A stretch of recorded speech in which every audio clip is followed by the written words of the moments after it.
નમસ્કાર. દર રવિવારે પ્રસિદ્ધ થતું જનફરિયાદ સાપ્તાહિક વીકલી અપડેટ્સ. કાશ્મીરમાં કડકડતી ઠંડી, પારો ગગડ્યો. ગાંધીનગર કલેક્ટર શ્રી મેહુલ કે દવે દ્વારા ગાંધીનગર તાલુકાના લેકાવાડા ગામની મુલાકાત લેવામાં આવી. બાંગ્લાદેશમાં હિન્દુઓ સુરક્ષિત, ઇસ્કોન પર પ્રતિબંધ નહીં મૂકીએ, યુનુસ સરકારનું મોટું નિવેદન. કાશ્મીરમાં આતંકીઓની નવી ચાલ, ગેરિલા યુદ્ધની ટ્રેનિંગ શરૂ, હથિયારો બદલ્યા, સ્થાનિક ભરતી નહીં. તંત્રી લેખ. બેન્કો માટે રાહતની સ્થિતિ, ધિરાણ કરતાં થાપણ વૃદ્ધિ ફરી ઊંચી જોવા મળી.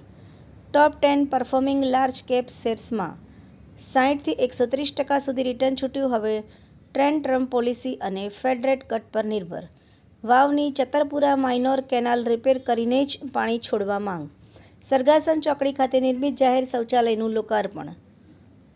મહેસાણાથી લીંબુ ભરીને જતા પિકઅપનો અમીરગઢના ચેખલાના પાટિયા પાસે અકસ્માત.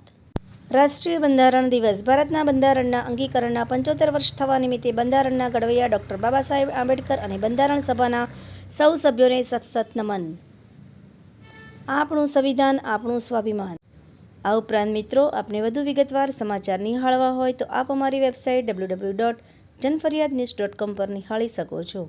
આભાર. મીનાક્ષી રાવલ, ગાંધીનગર. ન્યૂઝ ઓફ ગાંધીનગર, દૈનિક જનફરિયાદ ન્યૂઝ.